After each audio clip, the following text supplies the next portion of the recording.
주시는 하나님의 말씀은 요한복음 17장 11절과 12절의 말씀입니다.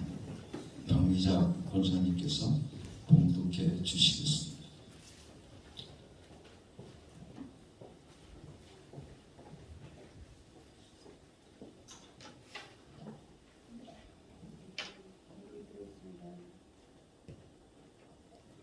나는 이제 더 이상 세상에 있지 않으나 그들은 이 세상에 있습니다. 나는 아버지께로 갑니다. 거룩하신 아버지께서 내게 주신 아버지 이름으로 그들을 지켜주셔서 우리가 하나인 것 같이 그들을 또 하나가 되게 하여 주시오. 내가 그들과 지내는 동안은 아버지께서 내게 주신 아버지 이름으로 그들께서 내게 주신 아버지 지키고 보호하였습니다. 그러므로 그들 가운데에는 한 사람도 있지 않았습니다. 다만 멸망의 자식만 이른 것은 성격의 말씀을 이루기 위함이었습니다. 아멘. 오늘 본문 말씀을 통해서 보게 되어지면 내가 이 세상에서 보존받는 것도 예수 이름으로 보존을 받는다고 말씀해 주시고 계십니다. 예수 이름 안에 이름으로 인해서 우리가 이 세상에서 보존이 되고 우리가 이 세상에서 하나님과 그리고 예수 그리스도와 하나가 될 수 있다는 것을 오늘 말씀 속에서 우리들에게 말씀해 주시고 계십니다.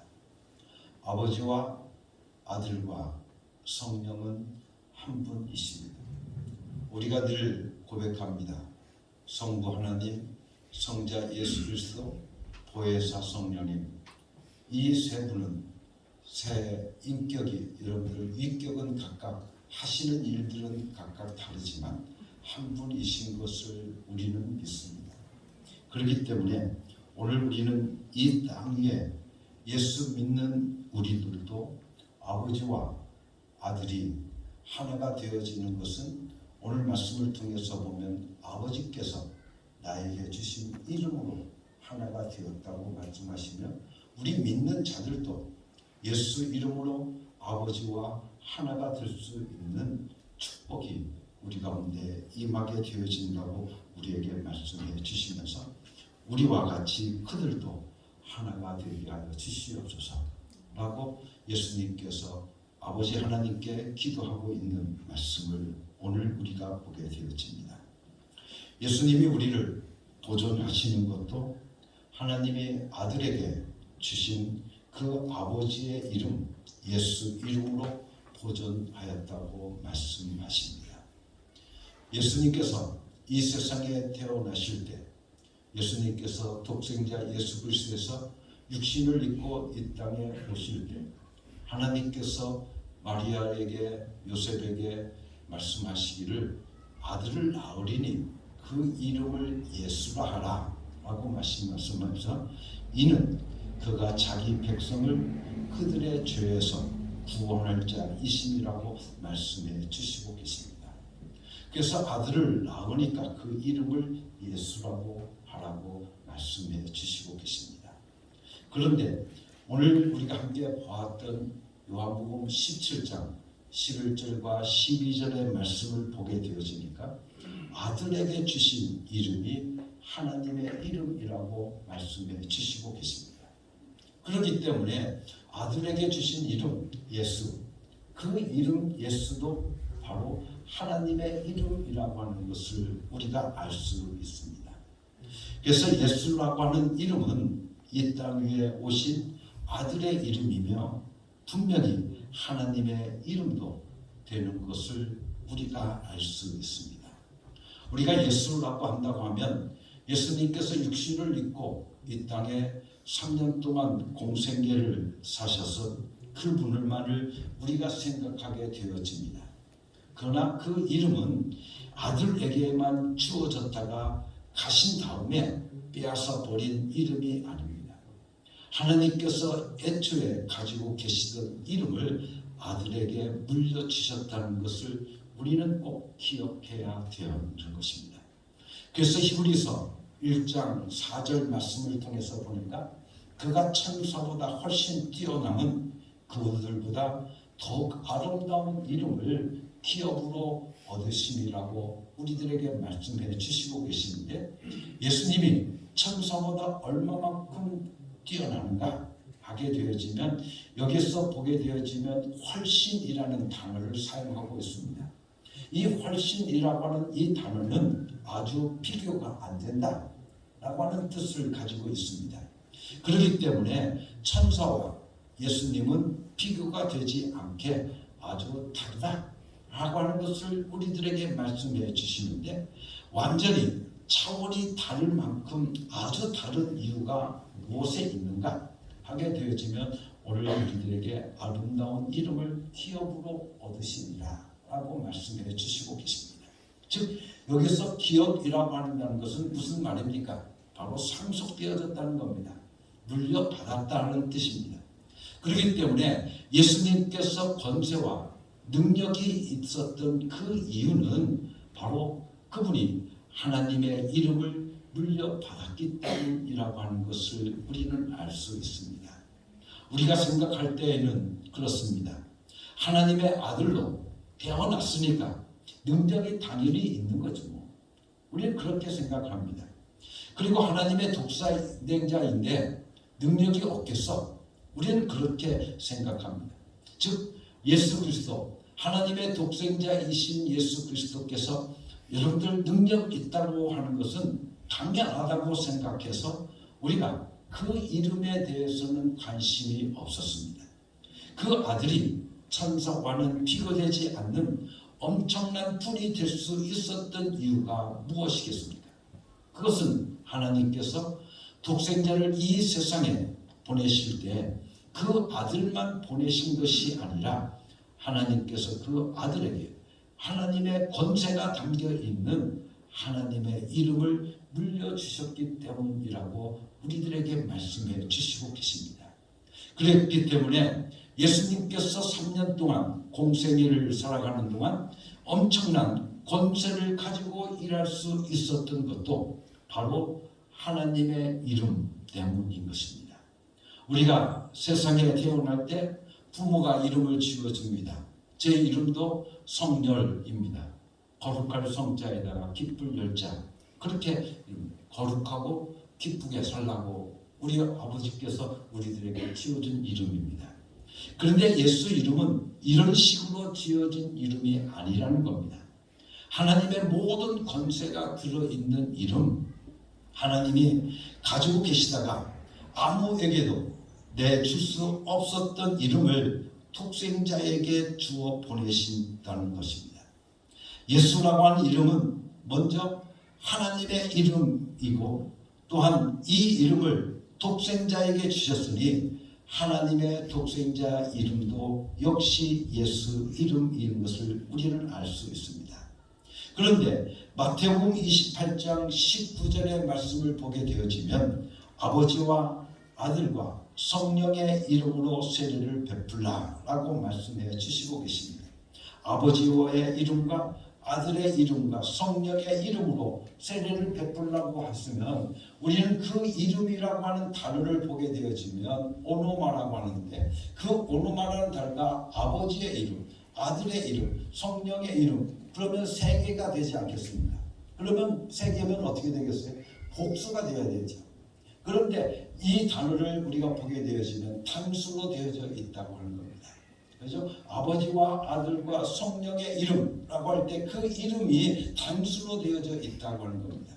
그런데 마태복음 사도행전 2장 38절에 이르러서 보게 되어지면 베드로를 통해서 이제는 모든 백성들에게 선포하는 설교가 나와 있는데, 그 말씀을 통해서 보면 너희가 회개하여 각각 예수 그리스도의 이름으로 세례를 받으라, 죄사함을 받으라, 그리하면 성령의 선물을 받을 것이라고 말씀해 주시고 계십니다.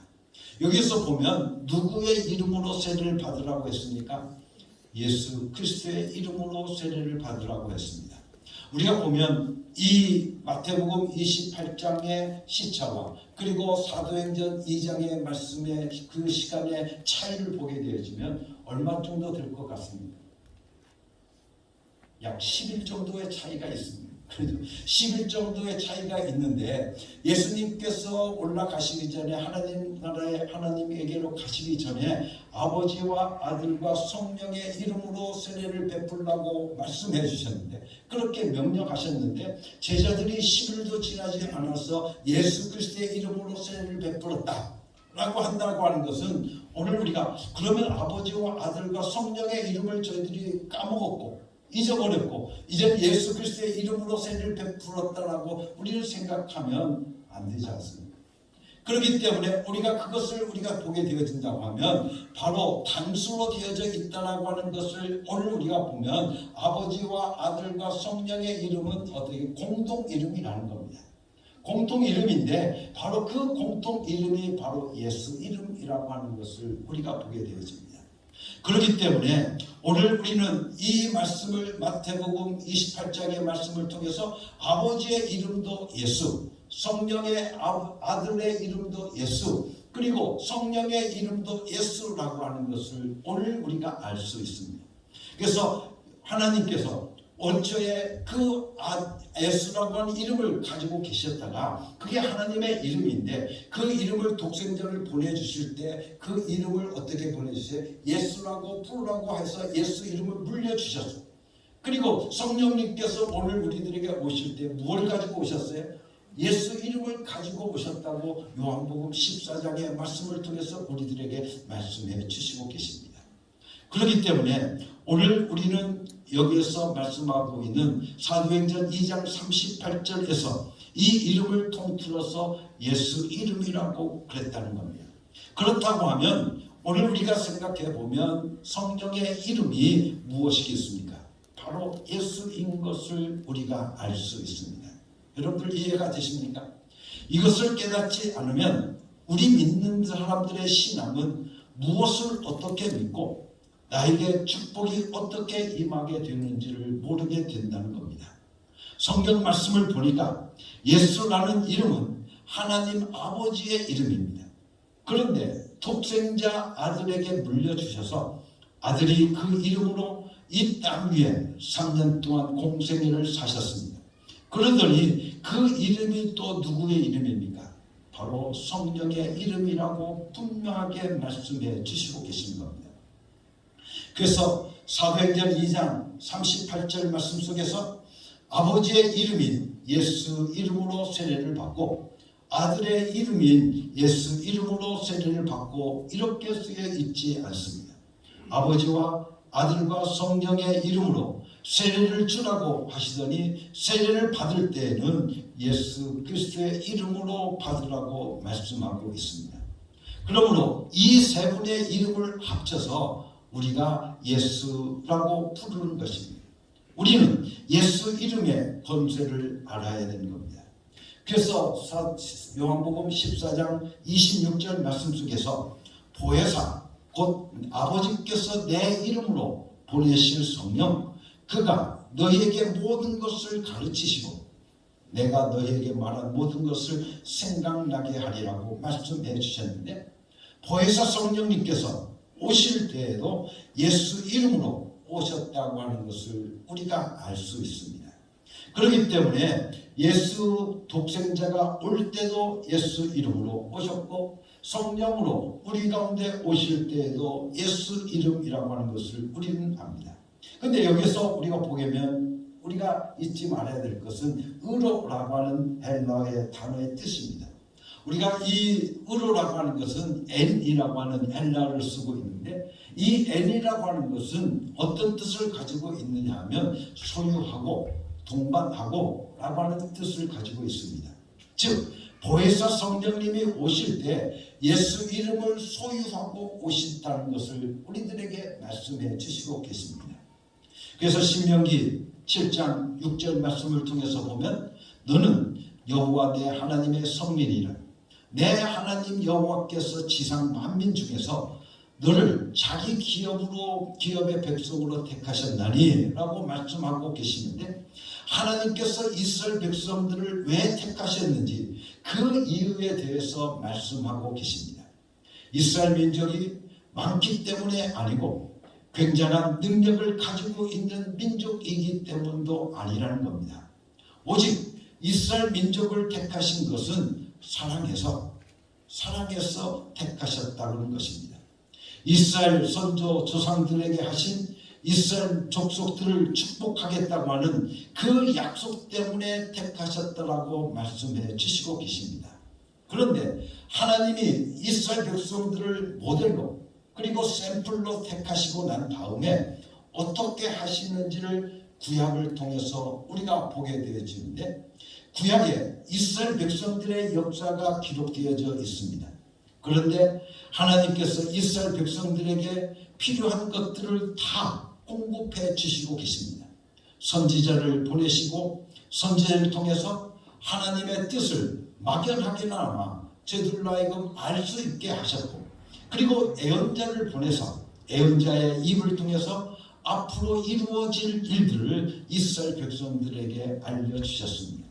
그런가 하면 하나님께서는 인간들이 윤리와 도덕을 바로 지킬 수 있도록 하나님과 윤리적인 문제, 하나님과 인간끼리의 도덕적인 문제도 거룩하게 만들려고 하셨고, 그 행위를 강화시켰는데 그것은 바로 저들에게 율법을 주셨다고 하는 것입니다. 그리고 이스라엘 백성들 구약에 보게 되어지면 엄청난 이적들이 나타나게 되어집니다. 모세가 홍해를 향해서 지팡이 끝을 가르니까 여러분들 홍해가 갈라집니다. 또한 여호수아가 해를 세우고 달을 세웁니다. 하나님께서 이스라엘 백성들로 하여금 전쟁에서 승리케 하심으로써 적군들의 많은 물건들을 저희들의 전리품으로 삼아서 이스라엘 백성들이 넉넉히 쓸 수 있도록 해주셨습니다. 그러면서도 또한 종교적인 행사를 주셔서 저희들의 종교성도 만족시켜 주신 것입니다.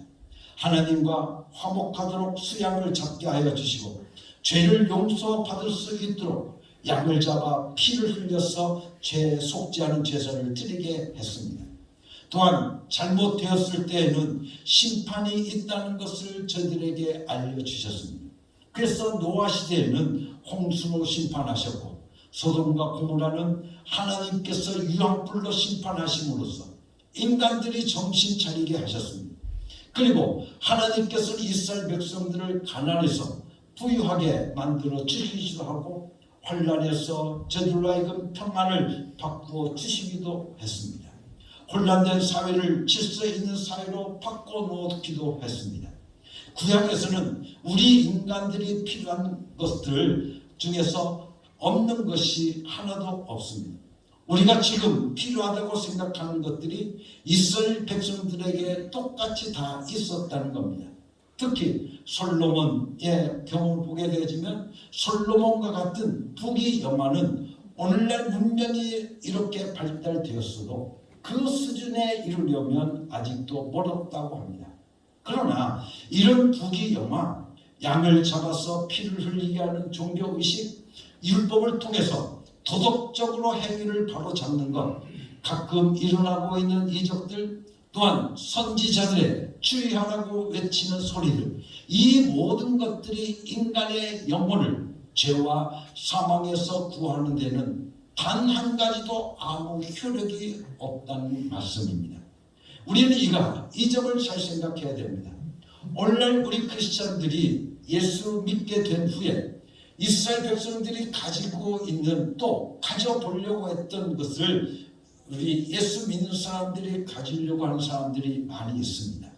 그래서 물질을 풍요롭게 가지려고 하고, 또한 부유를 누려보려고 하고, 부귀영화가 좀 누려보려고, 또한 종교인답게 멋있게 살아보려고, 도덕적으로 그럴듯한 사람이 되어보려고, 선지자의 미래에 대한 이야기를 좀 들어보려고 예언하는 대로 쫓아다니게 되어집니다. 인간에게 물질이 있고 명예가 있고 도덕이 있고 학문이 있고 전부 다 있어도 구약에서는 단 한 사람의 영혼도 죄와 사망에서 하나님이 건져내셨다는 말씀이 없습니다. 기도하니 만나가 내리고 바람이 메추라기를 몰고 와서 고기까지 먹게 하시는 하나님의 이적이 있어도 영혼 구원과는 아무 상관이 없습니다. 만일 물질, 부귀영화, 율법, 도덕, 양의 피 흘림, 선지자의 애원, 선지자의 경고가 인간을 죄에서 죽음에서 구원할 수 있었다고 한다면, 그렇게 부귀영화를 누린 솔로몬이라도 죄와 사망에서 나올 수 있었다고 한다면, 하나님께서는 독생자 예수 그리스도를 이 땅 위에 보내지 않으셨을 것입니다. 아마 보내실 필요가 없을 것입니다. 부귀영화만으로 우리가 영원한 저주에서 벗어날 수 있었다고 한다면 하나님이 우리에게 부귀영화를 쏟아 부어 주실 것입니다. 그렇지 않습니까?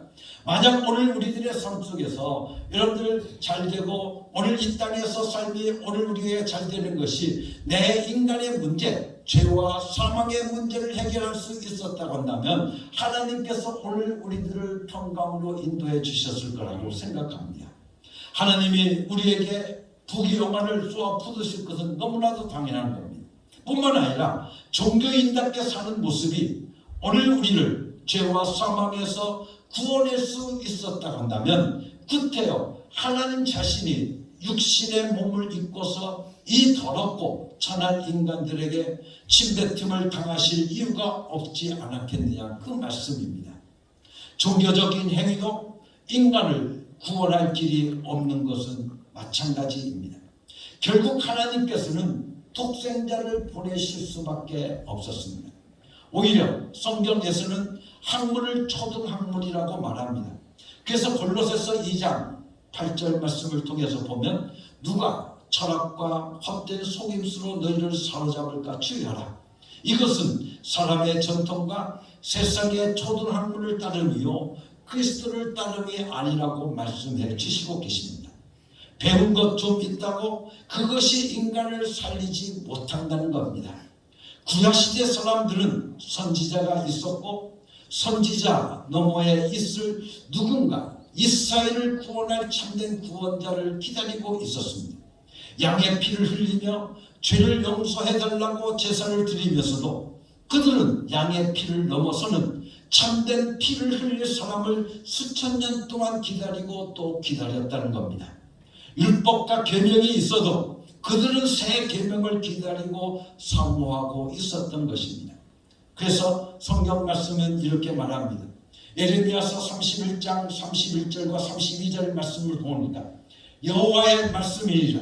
보라 날이 이르니 내가 이스라엘 집과 유다 집에 새 언약을 맺으리라고 말씀하고 있습니다.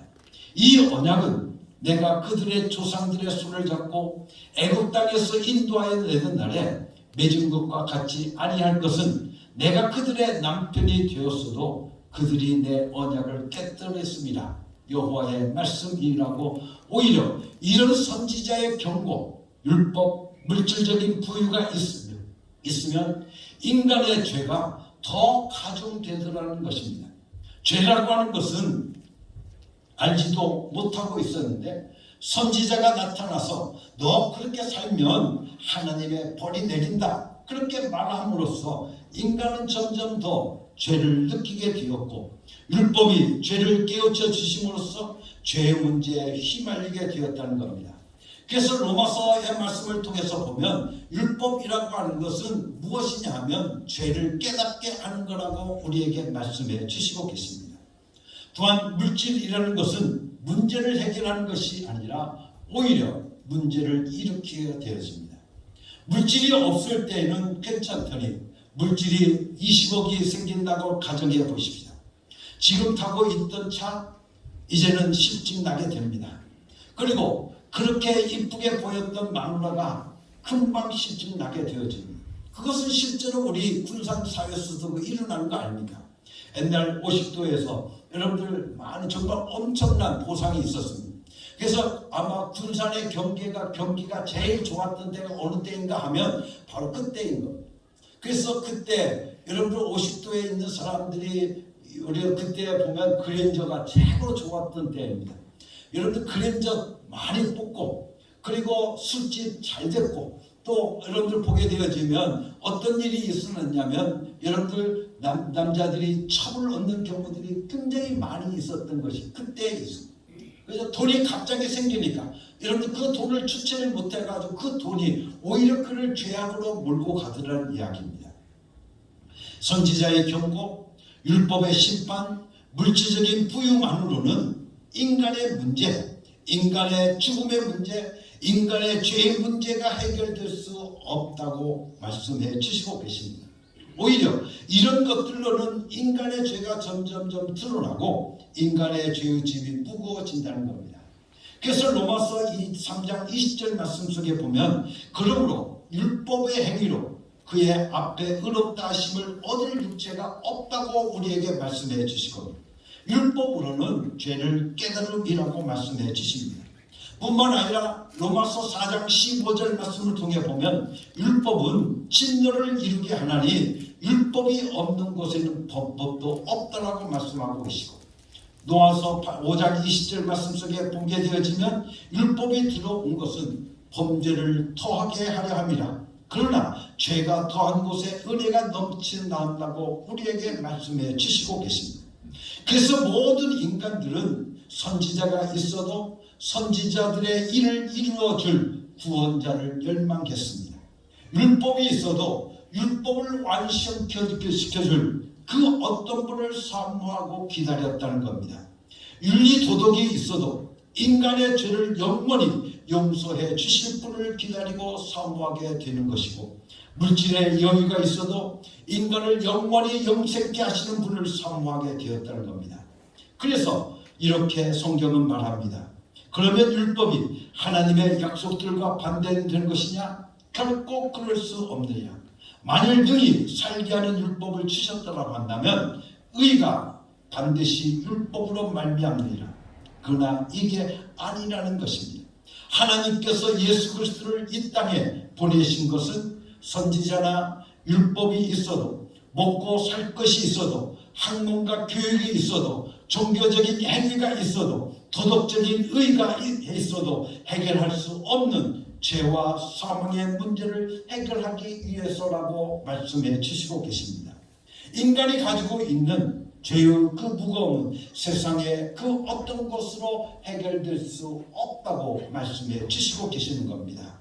오직 예수 그리스도 외에는 죄와 사망의 그 무서움, 그 두려움을 해결할 길이 없다고 우리에게 말씀해 주시고 계시는 겁니다. 인간이 죄인이기 때문에 하나님 자신이 구속자로 오신 것입니다. 하나님 자신이 구원자로 나타나셨을 때 우리는 그분을 독생자 예수 그리스도라고 말합니다. 인간이 하나님을 만날 수 있는 조건이 무엇이겠습니까? 하나님께서 인간을 창조하셨을 때 인간이 죄를 지었습니다. 인간이 죄인 되었기 때문에 예수 그리스도를 만나게 되어지는 것입니다. 인류 역사는 누가 오시는 방향을 향해서 달려가고 있는 겁니까? 바로 예수 그리스도. 여러분들 예수 그리스도가 나오시는 그 방향을 향해서 인류의 역사가 달려가고 있다는 겁니다. 예수 그리스도 그분은 누구십니까? 성경은 우리에게 말씀하고 계십니다. 하나님 그 자신이시라는 겁니다. 인간이 죄인이었기 때문에 누구를 만날 수 있는 자격이 생긴 겁니까? 바로 예수를 만날 수 있는 자격이 생기게 되어진 것입니다. 그래서 인간은 하나님을 만날 자격이 생기게 된 것입니다. 하나님을 만난 자는 다시 하나님 나라로 되돌아갈 것입니다.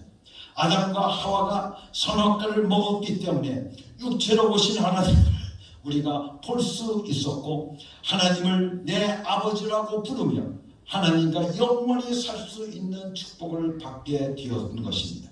아담과 하와가 선악과를 먹지 않았더라고 하면 아마 그들은 동산에서 무기력하고 무의미하게 안일하게 지냈을지도 모릅니다. 그러나 그렇게 되면 하나님의 자녀가 될 길은 저희들에게 영원히 맡겨버리고 마는 것입니다. 우리는 이 의미를 깨달아야 하는 겁니다.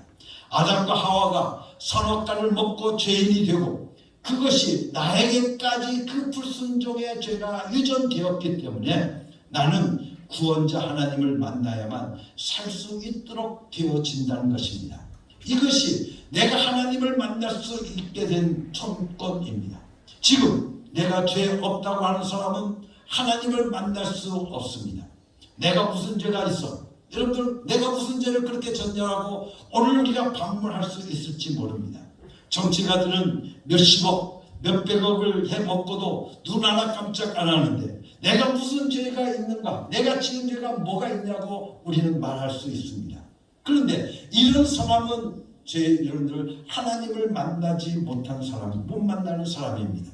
내가 죄인이기 때문에, 그리고 내가 죄인이라는 것을 깨달았기 때문에 구원자이신 하나님을 만날 수 있는 축복을 받게 되어진 줄로 믿습니다.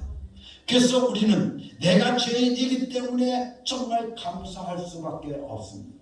여러분들, 내가 죄인이기 때문에 예수 그리스도를 내 구주로 내 안에 영접할 수 있고, 이제 어느 날인가 하나님 나라에 가서 영원히 하나님과 살 수 있다. 여러분들 생각하게 되어진다고 하면 감사하며 살아갈 수밖에 없지 않겠느냐는 겁니다. 사랑하는 성도 여러분들, 감사할 수 있기를 바랍니다. 인간은 죄인이요 하나님은 구원하시는 분이십니다. 인간을 구원을 받으려 할 존재이고 하나님은 구원하실 분이십니다. 그 사이클이, 조건이 서로 맞아들었기 때문에 여러분들 만나게 되어진 겁니다. 지금 우리도 예수님 때문에 만났습니다. 예수님이라고 하는 공통분모로 인해서 우리는 만난 것입니다. 마찬가지로 인간과 하나님이 만나려고 할 때에도 뭔가 맞아떨어지는 것이 있어야 합니다. 때문에 내가 죄인이기 때문에 예수님을 만날 수 있는 것입니다. 하나님께서 구원자로 오셔서 인간을 만나셨을 때 하나님이 구원자로 돼서 구원자 하나님의 이름을 바로 예수라고 부르라고 했습니다. 예수라고 하는 이름은 아버지의 이름이요 아들의 이름이요 성령의 이름입니다. 그래서 마태복음 1장 21절에 말씀해 주셨으니 아들을 낳으리니 그 이름을 예수라 하라. 이는 그가 자기 백성을 그들의 죄에서 구원할 자이심이라고 말씀해 주고 계십니다. 자기 백성을 그들의 죄에서 구원하는 구원자라는 뜻입니다. 구약시대 때 여호와라고 부를 때에는 인간을 죄와 사망에서 구하지 못했습니다. 그러더니 하나님이 인간을